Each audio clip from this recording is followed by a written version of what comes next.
Welcome to EverydayFI, the podcast that explores the lives and stories of everyday people in the financial independence community. Today on the show, I'm chatting with Bill, whose voice you all may recognize. This is another one of my 5 friends who I talked to for a pretty long time, so you're getting 2 parts again. In part 1, we talk about balancing being an ER doctor with podcasting, plus the fallacy that doctors are rich and should show it in their lifestyle. Bill also shares how he accomplished graduating from med school with 0 student loan debt. And then some other topics we touch on are gender equity, worthiness, and financial trauma. So stay tuned after we hear from our sponsors.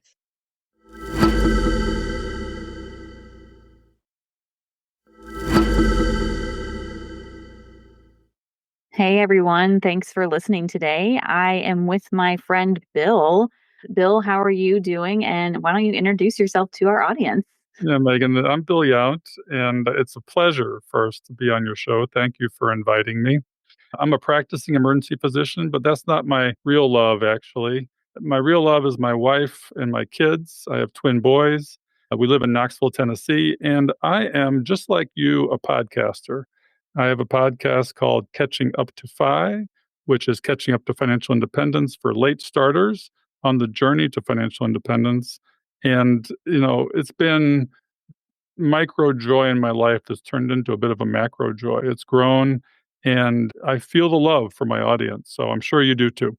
Yeah, I do. I love my audience, which is probably a big part of your audience too, because we talk about your show on here a couple of times or several times we've talked about your show because there's so many people who get on here and they feel like they are behind when it comes to FI. Because I feel like when you are looking at the traditional FI path, it's all these people who are 30 or 35 who have already retired. And if you found the FI movement when you're 35, then you feel behind. I interviewed somebody just a couple days ago, and his episode will come out before yours, Alan. And he found FI at 48, and then he retired in 4 years, I believe, or I think he founded it maybe 46. But anyway, he retired in 4 years after finding the FI movement, which was just incredible to me. But I think a lot of people can really, benefit from the idea of catching up to FI because what is it called? Comparison is the thief of joy. And Mhm. so comparing yourself to these youngins who've retired at 30 is rough sometimes. So I thank you for doing that. You talk about FOMO, and I definitely had FOMO in my 50s because my contemporaries in the FI movement were all retiring in their 50s. And there's kind of like 3 versions of late starter. You've got the people in their 30s that feel like they're late, but they're really starting mostly on time. But the sense of starting late can be overwhelming, and the FOMO involved in like, I didn't do anything for 10 years and now I'm starting at 0 or a negative net worth. How am I going to catch up to 5? Well, then you have the 40 somethings and the 50 somethings. The 40 somethings are still in time. It's generally if you can get yourself to a 30 to 50% savings rate, you're going to have a 10 to 15-year journey. And you want to start that 10 to 15-year journey as soon as possible because you're going to find you'll bump into burnout. We just did a show on burnout, and you want to try and reach FI and the crossover point before burnout. Yeah, absolutely. And we were just talking about burnout before we hit record. And it's one of those things that burnout even launches people into financial independence and retiring early. I know that there was Amanda on my podcast. She had a job that was so toxic that her burnout was so strong that she was like, I'm done. You know what? I can do this now. I'm done. I don't need to be here anymore. And she had that runway. And it was a beautiful story to hear that because burnout is so real. Speaking of burnout, how do you balance being a podcaster who has almost 1 million downloads and a doctor? You're an ER doctor too, right? Like not the, work 9 to 5 types, like the actual ones who are, in the thick of it. How do you do that? Yeah, we're on the front line. I remember being on the front line during COVID, and I never got COVID, oddly enough, even though I was in the face of it for a long time. But this all started. When did it start? It started in end of 2022 with Becky Heptig, my first co-host, and we launched in February of 2023. and we were just going to experiment. We were going to do 10 episodes for fun as a little hobby experiment. And then very quickly, it turned into something where our audience kind of expected to hear from us. We felt sort of the obligation to keep producing content on a regular basis, which is very important for a podcast or a show like we do. So, yeah, we launched and quickly, because we had a community of foundation before we launched, we knew all the people in the space, and we found a niche that was unique. As far as I know, we're the only ones in the niche. It kind of took off. And you mentioned almost a million downloads. Yeah, we're at three quarters of a million, but we figure we'll be at a million by mid year next year, which is unbelievable. I never thought I'd be talking to a million people in my life. But the question you asked was, how do I balance this with my day job? Fortunately or unfortunately, my day job is nights, weekends, holidays, a very variable schedule where I'm often not at work when people are doing their 9 to 5s. So it does give me the freedom to have days off during the week in entirety to focus on this. But the recovery from work, which I was talking to my wife about earlier today, when you're 59 like I am, it can take me a day to recover from a shift, and you don't count that into paid time, but it functionally reduces your hourly rate because you become a zombie after night shifts that I did recently. So even though I work 10 shifts a month, 12-hour shifts, it probably takes up 15 to 18 days of my life because of the recovery periods, if you really count for that. But part of my recovery is working on the show. I have a partner. You can't do this alone. I mean, you're in a solo game, and I don't know how you do it, but I have Jackie Cummins-Koski helping me. I have Diana Falk helping me. I have Fritz Bassard helping me. Fritz is our virtual assistant that edits the shows. I did that for the first 40 episodes, and between prepping, recording, and editing the shows, that was people don't realize how much work goes into this. You do, but that was probably 15 to 20 hours a week if you counted reading the book in order to talk to the guests, and then 4 hours to edit it, and all the rigmarole that's associated with it. It was a lot of fun, and it was good to learn the mechanics. But at a certain point, it got to where we couldn't grow, and I was getting stressed out, burned out, and overwhelmed. And I decided to start paying for production. Having a virtual assistant is a great benefit, but then there's a cost associated with it, right? And there are costs both in time and money in producing a podcast. It's a relatively low entry cost, but if you hire a virtual assistant, even though Fritz is only $10 an hour in the Philippines, which I find amazing. So for 4 episodes, I pay like $250. And then just recently, we started monetizing in order to cover costs. People think you make money doing podcasts. Well, that really isn't the case either. You're really lucky if you cover your costs and then maybe have enough money to go to a conference like FinCon I went to a couple weeks ago. So I have the time and I have the passion, but I have help. Diana does our social media, which is a rabbit hole I don't want to go down. And Jackie keeps me organized. I'm sort of the CEO, visionary, networker, community guy for our organization. And we have an organization. I can't believe I'm running, in some ways, a nonprofit small business. Yeah, you're the talent of the nonprofit small business. Oh, give credit to Jackie too. She brings a lot of chutzpah to the show. She's also a numbers person because she has her CFP or certified financial planner. So I can be the visionary and talk about the emotion, and she can be the math. So we have a math and emotion, salt and pepper type podcast. Yeah, it's one of those things where she gives you kind of the expertise. I don't have that yet. I'm like, But she gives I'm me just she gives me street cred. she gives you street cred exactly with that CFP. Yeah, I don't have that yet. I try to make it known that I just Google stuff and listen to a lot of podcasts. I have no actual credentials whatsoever, unless you count a master's degree in art history a credential. Not so much when it comes to money. So, your job as a doctor, I want to talk about that a little bit more because, of course, our community has specific content creators for FI life as a medical professional, and especially with nurses and then doctors as well. But I'd like to hear from your perspective how you approach FI maybe differently as a doctor and with your schedule than maybe somebody who has like a regular 9 to 5 W2 type of job. What would you say are the differences there? Well, there's some big ones because what does doctor bespeak? It bespeaks rich life. People see doctors and maybe what they drive and where they live, and they think, oh, wow, he makes $1 million. Well, that's not actually the case for most doctors. I'm a frontline guy. I'm basically a primary care guy. I'm on the lower end of reimbursement. But, I lived like a very poor student for my 20s through med school and residency. Back in the day, I think I made $25,000 a year as a resident and got a $1,000 a year raise until I was finished with residency. And then I got my first big boy paycheck, which was somewhere under $200,000 back in 1996. And I didn't know what to do with it. I had not learned to partition a paycheck, and I'd had all this delayed gratification. And I came out of residency with $30,000 of credit card debt because I deserved the vacations that I took that weren't within my budget. I deserved the new car. Didn't get the new house right away, but that was soon to follow. I didn't have a largely negative net worth, thankfully, because I didn't have student loans.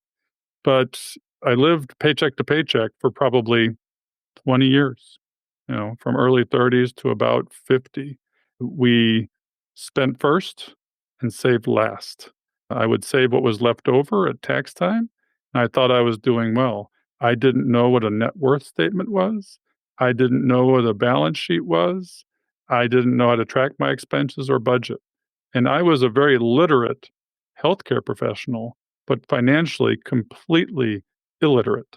So FI was different for me. I didn't even know what financial independence was. I thought the world would take care of me when I reached retirement. It seemed so far away. It seemed like, oh, I can save later for that. I don't need to now because I need all these new great things. And we had twins, and there were all the expenses with that. We also struggled with developmental challenges in one of our kids. So we went down this rabbit hole of the funnel of life, as I call it. And we got sucked into the wind tunnel. And since money wasn't top of mind, where it probably should have been, it became the last thing we thought about. And that's not the way to do it. As I know now, it's a language that everybody has to learn. It's a critical language that the whole world speaks. Well, not actually, they don't, but we want the whole world to speak. So we lived the rich doctor life, the expensive vacations, the expensive cars. We built a house. And you talked about burnout. Well, in 2008, we had rehabbed our house, and the great financial crisis occurred, and we were upside down on our house. So I call it the trifecta of mistakes. We were house poor, we were saving last, we hit this bull market, and we sold, or we hit the bottom of the market and we sold out of equities and out of fear into fixed income. And so missed out on a large part, maybe two-thirds of the bull market thereafter because we weren't saving aggressively into a growing market. And we woke up, it was about 2015, 2016, when I turned 50. I got sued in my field, which is an inevitability, and I'd managed to make it that long without getting sued. But between getting sued and waking up that we weren't financial ready, our kids were getting ready to exit the house. Luckily, we managed to save for and be able to pay for college, so that was not a burden. But we didn't manage to save for ourselves. The kids always came first. And then the wake up was a major sort of breakdown burnout session where professionally, financially, personally, it all collided. It was like having a major health crisis. And, analysis paralysis was where it started. Shame, regret, remorse. These are all feelings that people have, whether they're 30, 40, 50, and they feel like they're a late starter.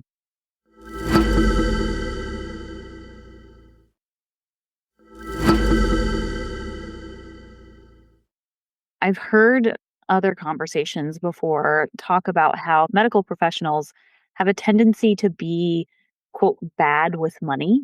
Why do you think that is? And do you agree with that? I absolutely agree. It's getting better. First, because Jim Dolly of the White Coat Investor is on a mission to solve this problem. But I think generally high income professionals will go through all of their school without knowing how to manage money, having never had classes on money. And you would think in med school, when you're going to have physicians opening a small business and taking on business debt, that they would teach you how to manage a medical business. You would think that that's part of your medical training, but no, everything is science based. And it just was not an issue. The only financial training we had was a Northwest Mutual rep comes to you and gives you a lecture and then offers to be your quote financial advisor end quote after that. And we fell into that trap. We fell into the trap of a salesman that gave us a sales lecture on financial advising. And as we know, that's not advising, it's salesmanship. And so we bought a whole life policy. We did that. And we bought disability insurance that wasn't worth much through them as well. And we stayed with them for a while until we went into a private bank, another mistake, where we had a bank managing our money because that's what we thought we were supposed to do because that's what my in laws did. So we weren't educating ourselves and making intentional choices with our money and who advised us. We were just backing into it based on what other people were doing without thinking about it. We were unconscious. And doctors are unconscious. They suffer from that delayed gratification and, you hear the stories about the doctor's wife, for example, a non-working spouse that wants to live the rich doctor's life. And this exists. It absolutely exists. And Jim Dolly says if you have six figures of debt, $250,000 being maybe the average debt that a med student comes out with, you've got to live like a resident in deprivation for 5 more years and pay off that debt. And people don't get that message. Yeah, absolutely. And that's one thing I want to talk about with you because you said you didn't have student loans. But before we do that, it makes me curious why this is such a generalization for medical professionals when it's not so much with other people because other people don't get financial education either. So I'm an art historian. I didn't get financial education, but I'm not categorized as bad with money.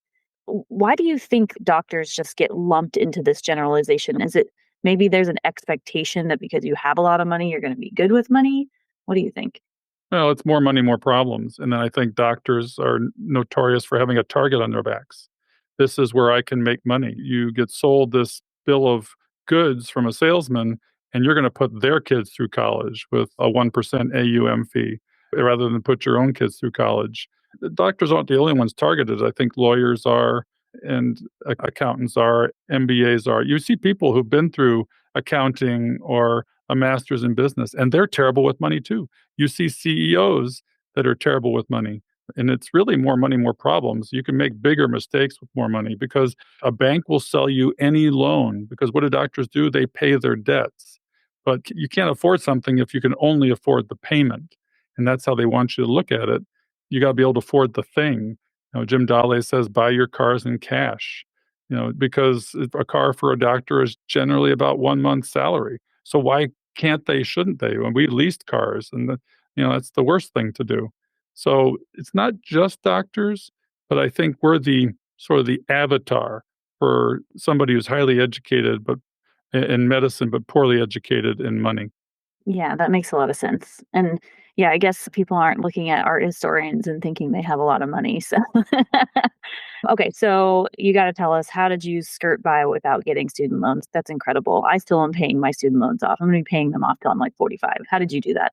Well, I didn't. It was one of the best financial decisions I ever made. One of the early in life was to go to my state school, and in North Carolina, I went to UNC. And I had gone undergrad to Duke, where I had a bunch of scholarships and some help from my parents. So I didn't have any loans from undergrad because of, I leveraged academics.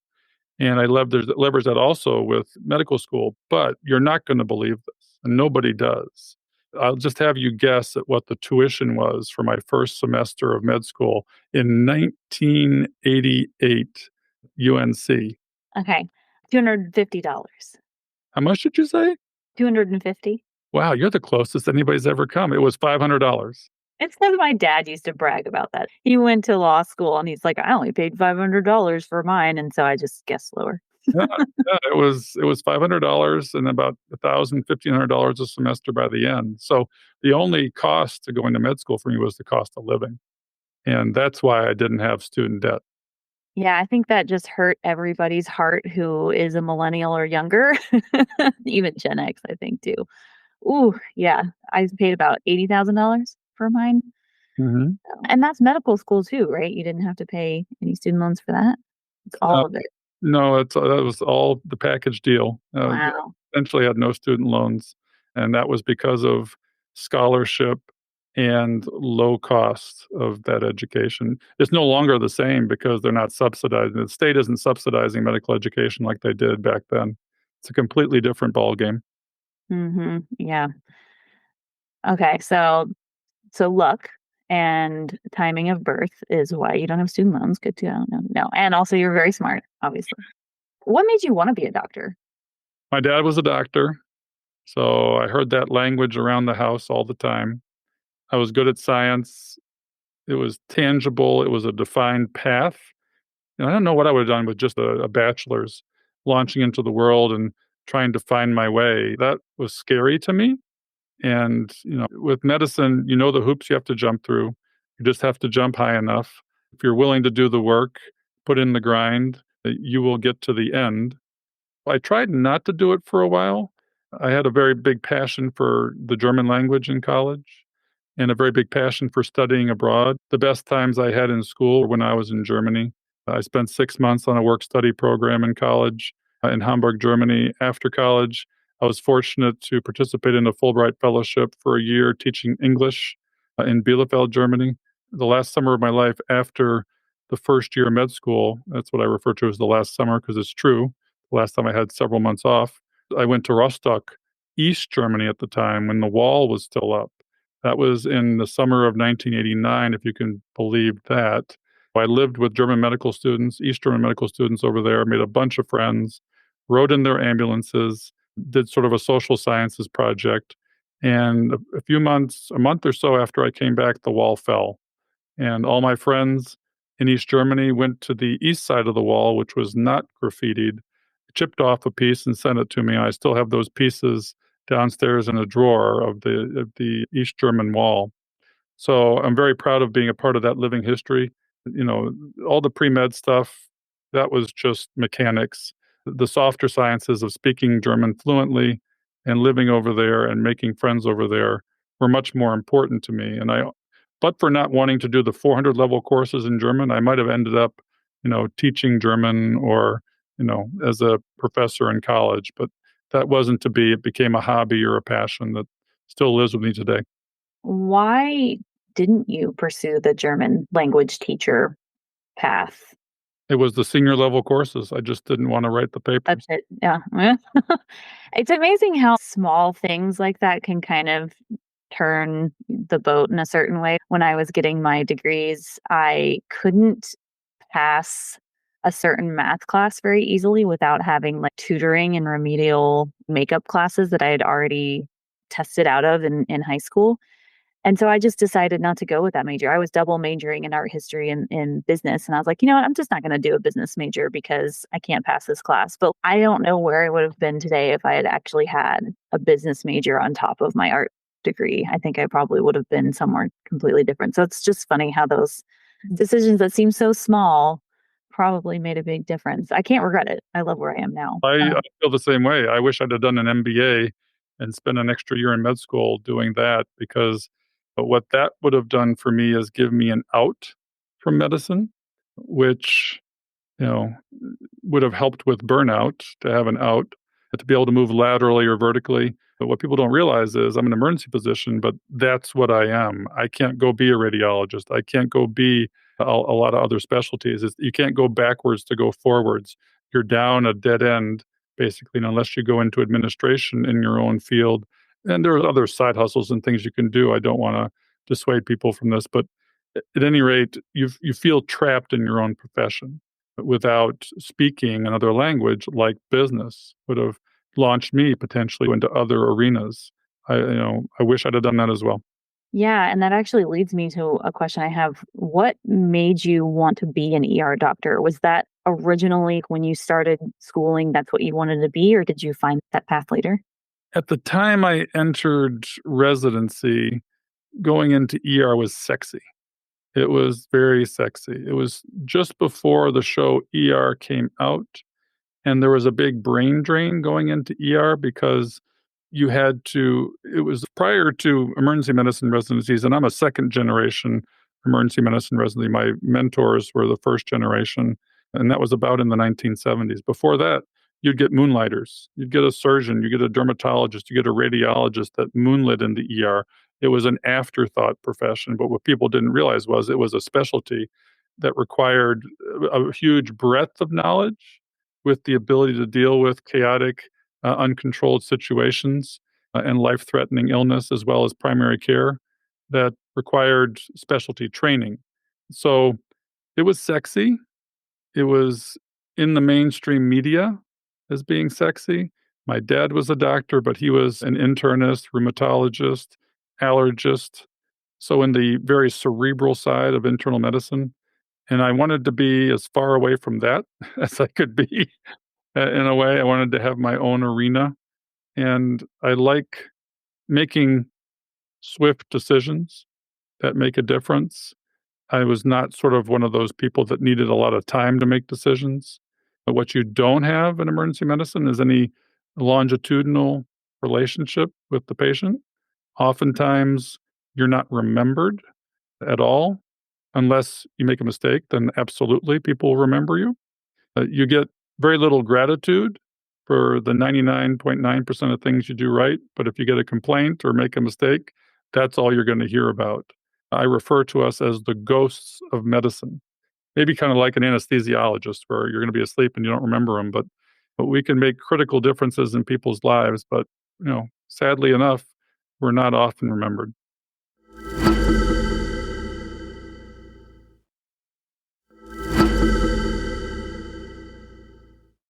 I've never been to an ER before, knock on wood. I do remember my anesthesiologist though when I got my foot surgery because he was at the top of my head and I was actually awake, so maybe this is why. And I remember talking to him and we were talking about our diets. And at the time I was vegetarian and he was like, "Oh, I really like steak." And I got really upset because I was under the anesthesia. And I was like, "I can't believe you eat meat." And he was just laughing at me the whole time. You're a reformed vegetarian. You eat meat now. Did you go back? So I eat fish because I have a B12 deficiency. Even with eating fish and eggs, I still have a deficiency. So, but yeah, it's just really hard for me to eat animals because they're so cute. I can't. I don't begrudge anybody else their meat, but it's very hard for me to. My nieces are that way. I certainly understand. Yeah, and my partner eats steak. He eats not like a lot, but he'll eat steak and stuff like that. So, if I go over to Europe, I will try things that are meat because I feel like their meat industry is a little bit more, I guess, better for the environment and the animals themselves. Like they just treat them with more respect. So I feel a little bit better about it, but I won't order a meat dish. I'll just try somebody else's meat dish. Well, what So, you're doing is being conscious. What yeah. you're doing is being intentional. Yeah. And when we talk about money, those are two terms that are pivotal. You got to think twice. Do I really need this thing or do I just want it? Put it aside, sit with it for a day, and oftentimes you don't want it again. And you've got to consciously make healthy decisions, making decisions about what you eat, what's your food intake, what's your financial intake, your monetary diet, and how do you manage that? I'm a little overweight now because I'm not exercising. So my food diet isn't great and I'm working on that, but my monetary diet's doing pretty well. We're 80% of the way to buy, and in the next 3 or 4 years, we'll be there, and I'm seeing the light at the end of the tunnel and looking forward to it. Congrats. It is amazing how many parallels there are between diets and your finances and like a budget. And I was speaking with one of my other people I interviewed, Abhishek. I believe it was episode, I want to say 18. Again, I'll link that in the show notes. But we were talking about the fact that when it comes to diet for myself, it's very hard for me sometimes to see it as benefiting me, but when it matters to something outside of me, like those animals, then I will make the decision not to do it or not eat it because it's negatively affecting something else. So, for instance, if I were to get pregnant and my doctor was like, it's going to be so much better if you eat this kind of healthy diet with leafy greens, I'm going to do it because I'm doing it for that baby. But I find it very interesting that I'm not to the point where I do it for myself. And I think it's very similar for me with money. I want to be intentional about my spending, but I will just like spend, spend, spend, spend, spend when it's just me. But then if I have to consider somebody else in a financial capacity, I will bend over backwards to make that work for them or help them with it. For instance, if somebody at work, asks me, where should I be intentional about my money? I can tell them exactly how to do it, thinking through all of their scenarios. But for some reason, I can't seem to perfectly do it for myself.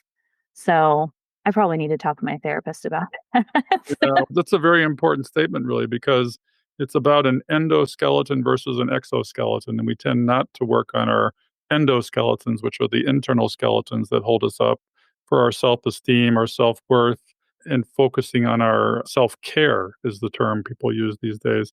And I used an exoskeleton, all the external stimuli, all the dopamine hits to hold myself up and keep me erect, so to speak.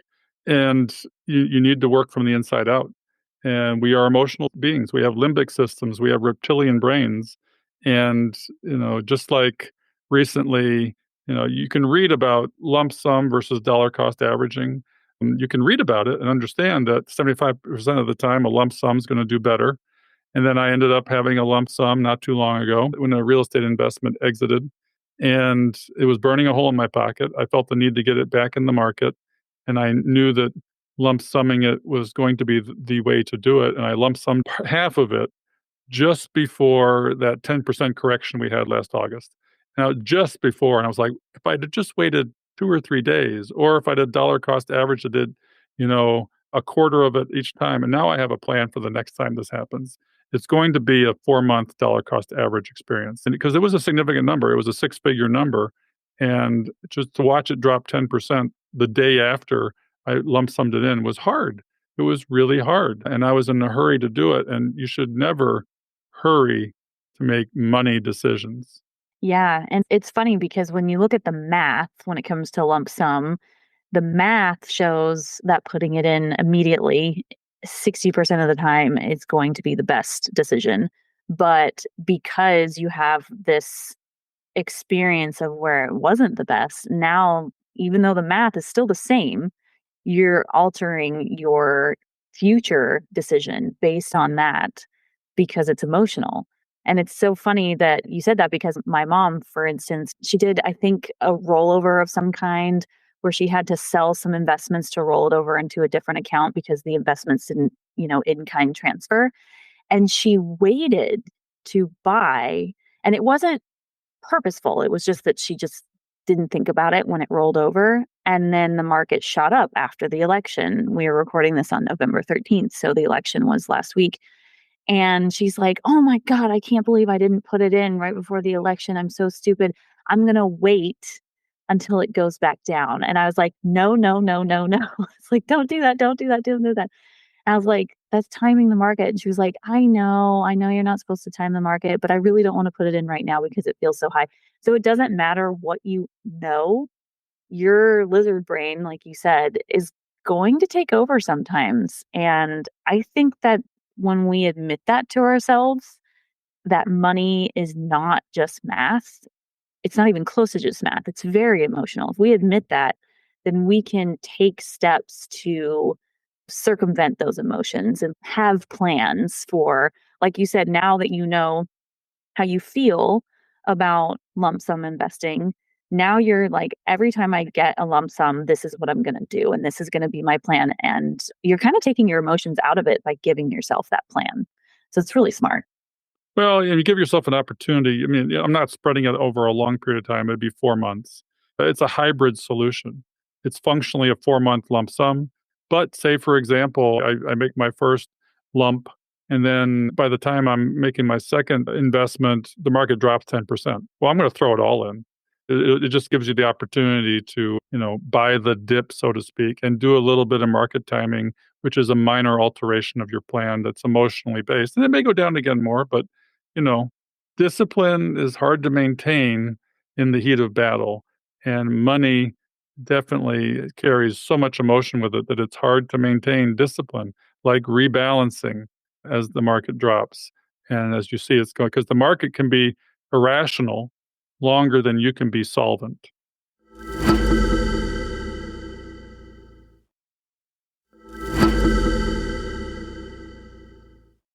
It's funny that you say that because one topic that's been coming up a lot is the idea of VTSAX and chill versus the efficient frontier or the Paul Merriman portfolio.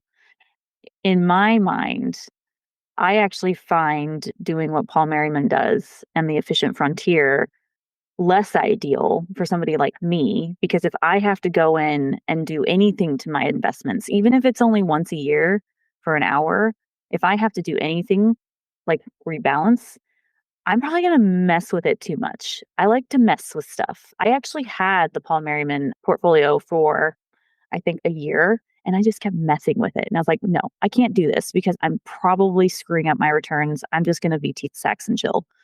That's probably not gonna be the same for everybody, but I don't know if you've heard that Fidelity study that they did, like, back in 2013 where they kind of looked at, okay, who are our top performers of investors? And it was people who were either dead or their accounts were, like, no longer active were the people who did the best because they didn't touch it. Yeah, And well, so that's yeah. so true. My sister, she wasn't dead, but she clicked the aggressive box on her retirement portfolio as a college professor back 20 years ago. And only recently did she surface, and she didn't have a lot of financial literacy. She just knew that she needed to save, max it out, and check aggressive. That was all she needed to know. And yes, it was in a bunch of funds, maybe some that were higher cost, maybe some that were active. But end of the day, 20 years later, she's a multimillionaire. And then now she wants to mess with us. I say, be careful. You need to simplify it, but don't mess with it. You don't mess with your success. I was in a Paul Merriman portfolio when I read his stuff and the 10 funds for life. And when you shave off and add basis points to your return, yes, it's going to make a big difference over time. He has some smaller versions of it, 4 funds for life, 2 funds for life, where you can get kind of the same effect. But he's a huge small cap value fan. And that's a hard one to buy into because of its underperformance over the last 2 decades. It's a long cycle time. And if you're going to do that, I think you got to do it when you're young. You got to start it when you're young and go 50% S&P 500 and 50% small cap value as your VTSAX and chill because they're the least correlated of the equity. So yes, if you're going to do it young and stick with it and downshift your small cap value and upshift your S&P 500 and add bonds when you're 20 years into your investing history and you're planning to fire. It's not more complicated than that. But right now, I have a bit of a hybrid approach. I diversify my bonds according to some buckets, and I look at time segmenting. So I'll have a cash bucket that's a year's of expenses. I have a short-term bond fund that's another year or two of expenses. Then I have an intermediate term bond fund that runs for about another 3 or 4 years. So in bonds now at my age, 59, I'm a 75/25. So it's 5% cash, 20% bonds, and that gives me a 5-year runway for the markets to do whatever they want to do. And as far as my main equity holding, it's VT as opposed to VTI, and I use all ETFs because of their efficiencies. And I custodian them all with Fidelity. I buy Vanguard products at Fidelity, the best of both worlds in my mind. Took me a while to get there, but I was with Vanguard until they sold their solo 401k business to a census. And when that was going to migrate to a census, I was looking at having 3 different custodians. I'm like, I got to simplify this because I believe in the KISS principle. And that's where VTSAX and chill comes from. You know, in reality, I buy the total world because I believe in the world economic engine. It's been a little hard to watch lately because since the election, we've seen international kind of tank a little bit and then domestic do better. So they've gone in divergent fashions in the short term. And I'm like, I wish I was all BTI, but you can feel that, but you got to stay the course with your plan.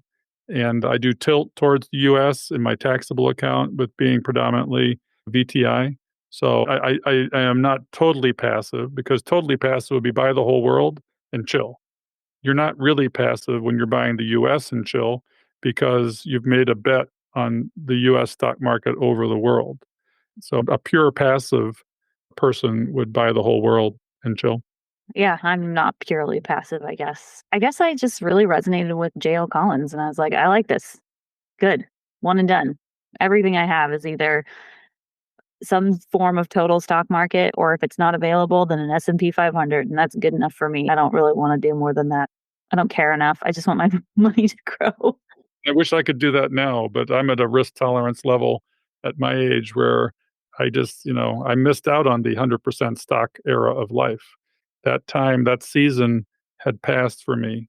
And, if I were to get to a net worth that tolerated it, I could do a reverse glide path and increase my equity holdings as I age because I have enough money to tolerate a drop of 30%. If my nest egg that I need is 70% of what I have, then I could be 100% stocks, or 60% of what I have. Then you could be 100% stocks because you take it off the top and you're still fine. Yeah, for sure.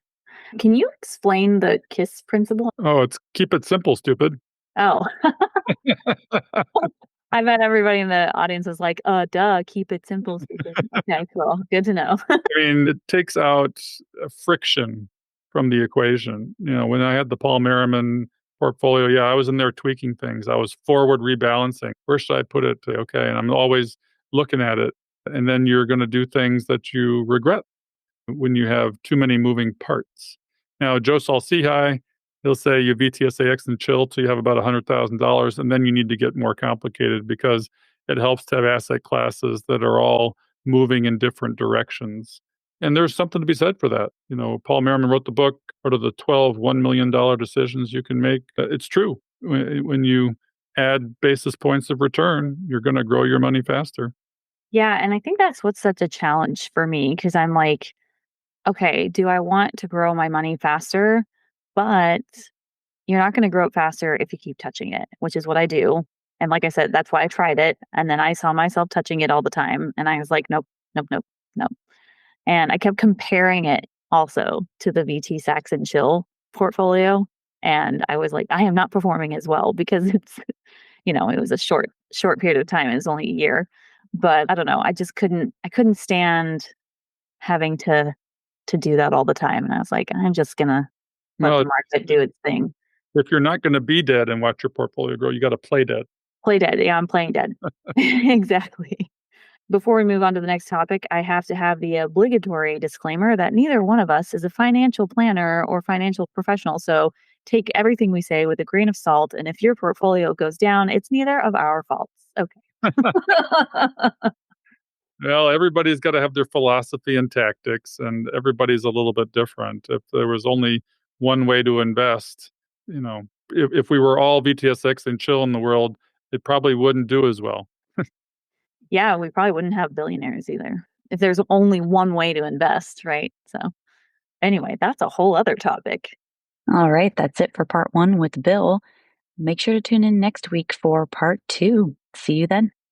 Thanks for listening to the EverydayFI podcast. If you're loving the show, here are some things you can do. Number 1, subscribe in your favorite podcast player and share the show with your friends and family. Number 2, please leave a review. I'm always looking for ways to improve the show. Number 3, check out my website, everyday-fi.com, where you can listen to all the episodes and leave comments for myself and the guest. Number 4, if you're interested in sharing your own financial independence story, you can find a submission form at everyday-fi.com/podcast. And finally, number 5, join my Patreon membership for only $5 a month at patreon.com/everydayfi podcast. This is a one-woman show, so every little bit counts. See you next time as we continue to go down the path to financial freedom.